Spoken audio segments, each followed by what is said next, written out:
السلام علیکم ناظرین، حضرت سلیمان علیہ السلام کی زندگی کا سب سے اہم قصہ ملکہ سبا کا واقعہ ہے۔ اس کی تفصیل یہ ہے کہ حضرت سلیمان کی عظیم الشان اور بے مثال دربار میں انسانوں کے علاوہ جن اور حیوانات کی درباری خدمات کے لیے لشکر در لشکر حاضر رہتے تھے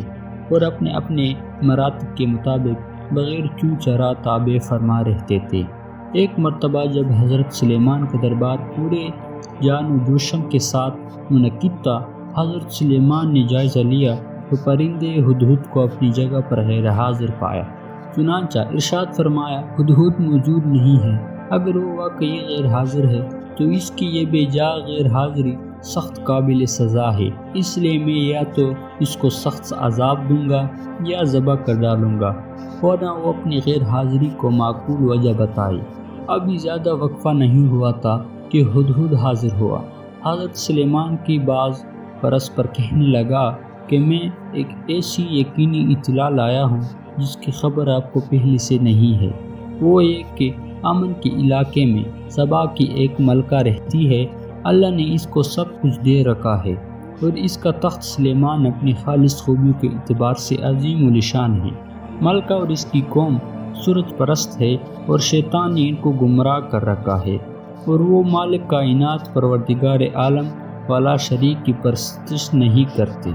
حضرت سلیمان نے فرمایا، اچھا تیرے سچ جھوٹ کا امتحان ابھی ہو جائے گا، تو اگر سچا ہے تو میرا یہ خط لے جا کر اس کو پہنچا دے اور انتظار کر کہ وہ اس کے متعلق کیا گفتگو کرتے ہیں۔ چنانچہ ایسا ہی ہوا۔ ہدہد وہ خط لے کر گیا، خط کو ملکہ کی گود میں گرایا۔ جب ملکہ کی گود میں خط گرا تو اس نے اس کو پڑھا اور پھر اپنے درباریوں سے کہنے لگی کہ ابھی میرے پاس ایک معزز مکتوب آیا ہے جس میں یہ درج ہے،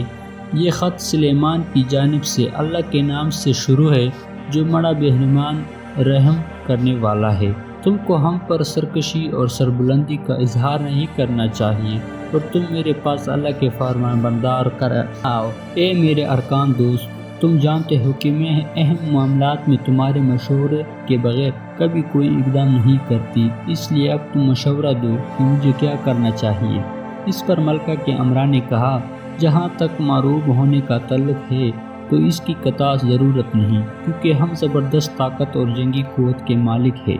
رہا مشور کا معاملہ تو فیصلہ آپ کے ہاتھ میں ہے، جو مناسب ہو ویسا ہی کرے۔ اس پر ملکہ سبا کہنے لگی، بے شک ہم طاقتور اور صاحب شوکت ہے، لیکن سلیمان کے معاملے میں ہم کو عجلت نہیں کرنی چاہیے۔ پہلے ہم ان کی قوت اور طاقت کا اندازہ کرنا چاہیے، کیونکہ جس عجیب طریقے سے ہم تک یہ پیغام پہنچا ہے وہ اس کا سبق دیتا ہے کہ سلیمان کے معاملے میں سوچ سمجھ کر قدم اٹھانا مناسب ہے۔ میرا ارادہ یہ ہے کہ چند قصدہ روانہ کرو اور سلیمان کے لیے عمدہ اور بے بیش بہا تحائف لے جائے۔ اس بہانے سے وہ اس کی شوکت اور عظمت کا اندازہ لگا سکے گی اور یہ بھی معلوم ہو جائے گا کہ وہ ہم سے کیا چاہتا ہے۔ اگر واقعی وہ زبردست قوت اور شوکت کا مالک اور شہنشاہ ہے تو پھر اس سے ہمارا لڑنا فضول ہے، اس لیے کہ صاحب شوکت بادشاہوں کا یہ دستور ہے کہ جب وہ کسی بستی میں فاتحانہ غلبہ کے ساتھ داخل ہوتے ہیں تو اس شہر کو برباد اور باعزت شہریوں کو ذلیل خوار کر دیتے ہیں، اس لیے بلا وجہ بربادی مول نہیں لینی چاہیے۔ بہرحال جب ملکہ کے قاصد طائف لے کر حضرت سلیمان کی خدمت میں حاضر ہو گئے تو انہوں نے فرمایا، تم نے اور تمہاری ملکہ نے میرے پیغام کا مطلب غلط سمجھا۔ کیا تم یہ چاہتے ہو کہ ان تحائف کے ذریعے جن کو تم پیش بہا سمجھ کر تم بہت مسرور ہو مجھ کو پہ لائے، حالانکہ تم دیکھ رہے ہو کہ اللہ تعالیٰ نے مجھ کو جو کچھ مرحمت فرمایا ہے اس مقابلے میں تمہارے یہ بیش بہا تحائف قطعاً سچ، لہٰذا تم اپنے تحائف واپس لے جاؤ۔ اپنی ملکہ سے جا کر کہو کہ اگر اس نے میرے پیغام کی تعمیل نہیں کی تو میں اس سے عظیم الشان لشکر کے ساتھ سبا والوں کی تک پہنچوں گا کہ تم اس کی قوت کا مقابلہ نہیں کر پاؤ گے، اور پھر میں تم کو ذلیل اور رسوا کر کے شہر بدر کر دوں گا۔ قاصدوں نے واپس جا کر ملکہ سبا کو تمام رواداروں سنائی اور حضرت سلیمان کی شوکت و عظمت کا جو کچھ مشاہدہ کیا تھا وہ حرف بحرف کہنا سنایا اور بتایا کہ اس کی حکومت صرف انسانوں ہی پر نہیں بلکہ جن اور حیوانات بھی اس کے تابع فرمان اور مسخر ہے۔ ملکہ نے جب یہ سنا تو طے کر لیا کہ سلیمان سے لڑنا اپنی ہلاکت کا دعوت دینا ہے، بہتر یہی ہے کہ اس کے دعوت پر لبیک کہا جائے۔ چنانچہ حضرت سلیمان کے مکتوب گرامی میں یہ جملہ بھی تھا کہ فرمانبردار ہو کر میرے پاس آؤ کہ ملکہ سبا حضرت سلیمان کے دین و مذہب سے ناواقف تھی، اس لیے اس نے لفظ مسلم کو لغوی معنی پر معمول یہ سمجھا کہ قاہر بادشاہوں کی طرح۔ سلیمان کا مطلب یہ ہے کہ میں اس کی فرمانبرداری اور شان حکومت کا اعتراف کرتے ہوئے اس کے ماتحت ہونا جانا قبول کر لوں، لہٰذا اس نے یہ طے کر کے سفر شروع کر دیا اور حضرت سلیمان کی خدمت میں روانہ ہوئی۔ حضرت سلیمان کو وحی کے ذریعے معلوم ہو گیا کہ ملکہ سبا حاضر خدمت ہو رہی ہے۔ تب آپ نے اپنے درباری مخاطب کر کے فرمایا، میں چاہتا ہوں کہ ملکہ سبا کے یہاں پہنچنے سے پہلے اس کا تخت شاہی اٹھا کر یہاں لے آ جائے، تم میں سے کون یہ خدمت انجام دے سکتا ہے؟ یہ سن کر ایک دیو فکر جن نے کہا کہ آپ کا دربار برخاست ہونے سے پہلے میں تخت سبا کو یہاں لا سکتا ہوں، مجھے یہ طاقت حاصل ہے اور یہ میں اس لیے بیش بہا سامان کے لیے امین ہو ہرگز خیانت نہیں کروں گا۔ دیو فکر جن کا یہ دعویٰ سن کر حضرت سلیمان کے دربار میں موجود ایک متعدد خاص جس کا نام آصف برخیا تھا، وزیر نے کہا کہ میں آنکھ چپکتے میں اس کو آپ کی خدمت میں پیش کر سکتا ہوں۔ پھر حضرت سلیمان نے رخ پھیر کر دیکھا، سبا کا تخت موجود پایا، فرمانے لگے، یہ میرے پروردگار فضل و کرم ہے، وہ مجھ کو آزماتا ہے کہ میں اس کا شکر گزار بنتا ہوں۔ یہ نافرمان اور حقیقت تو یہ ہے کہ جو شخص اس کا شکر گزارا ہوتا ہے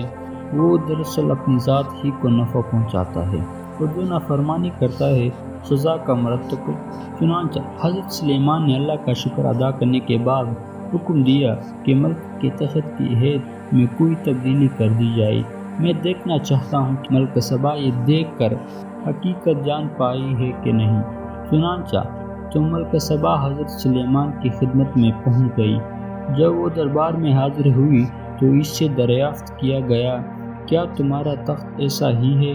عقل مند ملکہ نے جواب دیا، ایسا معلوم ہوا، گویا یہ وہی ہے، یعنی تخت کی ساخت اور مجموعی حیثیت تو یہ بتا رہی ہے کہ یہ مراست سخت ہے، اور لدر ہیت کی تبدیلی اس یقین میں ترو پیدا کر رہی ہے، اس لیے یہ بھی نہیں کہہ سکتی کہ یقین میرا ہی تخت ہے۔ ملکہ سبا نے ساتھ یہ بھی کہا، مجھ کو آپ کی بے نظیر اور عظیم المثال قوت و طاقت کا پہلے ہی سے علم ہو چکا ہے، اس لیے میں مطیع و فرمانبردار بن کر حاضر ہوئی ہوں، اور اب تخت کا یہ مہر القول معاملہ تو آپ کی لسانی طاقت کا تازہ مظاہرہ ہے اور ہماری اطاعت کے لیے مزید تازیانہ ہے، اس لیے ہم پھر ایک مرتبہ آپ کی خدمت میں اظہار وفاداری۔ ملکہ نے یقین کر لیا کہ ہم فرمانبردار کہہ کر ہم نے سلیمان کے پیغام کی تعمیل کر دی اور اس کا مقصد پورا کر دیا، اور ملکہ کی مشرکانہ زندگی اور آفتاب پرستی مانا آئی کہ وہ حضرت سلیمان کے پیغام کی حقیقت سمجھ سکے اور ہدایت کی جانب رایا ہو سکے۔ اس لیے اب حضرت سلیمان نے اظہار مقصد کے لیے دوسرا لطیف طریقہ اختیار کیا اور اس کی ذکاوت اور ذکاوت کو محض کیا کہ وہ یہ ہے کہ انہوں نے جنوں کی مدد سے ایک عالی شان شیش محل تیار کرایا جو ابجینہ کی چمک، کسر کی رفت، عجیب و غریب صنعت کاری کے لحاظ سے بے نظیر تھا، اور اس میں داخل ہونے کے لیے سامنے جو صحن پڑا تھا اس میں بہت بڑا حوض قدا کر پانی سے لبریز کر دیا، اور پر شفاف آبگینی اور بلوا کے ٹکڑوں سے ایسا نفیس فرش بنایا گیا تھا کہ وہ دیکھنے والے نگاہ دھوکے کا کر یقین کر لیتی کہ صحن میں صاف اور شفاف پانی بہہ رہا ہے۔ ملکہ سبا سے کہا گیا کہ کسر شاہی میں قیام کرے۔ ملکہ محل میں پہنچی تو شفاف پانی بہتا ہوا پایا۔ یہ دیکھ کر ملکہ نے پانی میں اترانے کے لیے کپڑوں کو تھوڑا سا اوپر چڑھایا تو حضرت سلیمان نے یہ فرمایا، اس کی ضرورت نہیں، یہ پانی نہیں ہے، سارے کا سارا محل اور اس کا صحن چمکتے ہوئے افغانیوں کا ہے۔ ملکہ کی ذکاوت و عقلمندی پر یہ سخت چوٹ جس نے حقیقت سمجھنے کے لیے اس کی قوی عقل کو بیدار کر دیا، اور اس نے اب سمجھا کہ اس وقت جو کچھ ہوتا رہا ہے ایک زبردست بادشاہ کی قاہرانہ طاقتوں کا مظاہرہ نہیں، بلکہ مجھ پر یہ واضح کرنا مقصود ہے کہ سلیمان کا یہ بے نظیر طاقت اور یہ معجزات قدرت کسی ایسی ہستی کی عطا کردہ ہے جو شمس و قمر بلکہ کل کائنات کا تنہا مالک ہے، اور اس لیے سلیمان مجھ سے اپنی تابعداری اور فرما برداری کے طالب نہیں، بلکہ اس یکتا ذات کی اطاعت فرما برداری کی دعوت دے رہے ہیں، اور یہی ان کا مقصد ہے۔ ملکہ سبا کے دماغ میں یہ خیال آنا تھا کہ اس نے فوراً حضرت سلیمان کے سامنے ایک شرم سارا اور نادم انسان کی طرح درگاہ الہی میں اقرار کیا، جو شمس و قمر بلکہ کل کائنات کا تنہا مالک ہے، اور اس لیے سلیمان مجھ سے اپنی تابعداری اور فرمانبرداری کے طالب نہیں، بلکہ اسے یکتا ذات کی اطاعت فرمانبرداری کی دعوت دے رہی ہے، اور یہی ان کا مقصد ہے۔ ملکہ سبا کے دماغ میں یہ خیال آنا تھا کہ اس نے فوراً حضرت سلیمان کے سامنے ایک شرم سارا اور نادم انسان کی طرح درگاہ الہی میں اقرار کیا، پروردگار عالم آج تک ماں سوائے اللہ کی پرستش کر کے میں نے اپنے نفس پر بڑا ظلم کیا، مگر میں اب سلیمان کے ساتھ ہو کر صرف ایک اللہ پر ہی ایمان لاتی ہوں جو تمام کائنات کا پروردگار ہے۔ اس طرح حضرت سلیمان کے پاس پہنچ کر دین اسلام اختیار کر لیا۔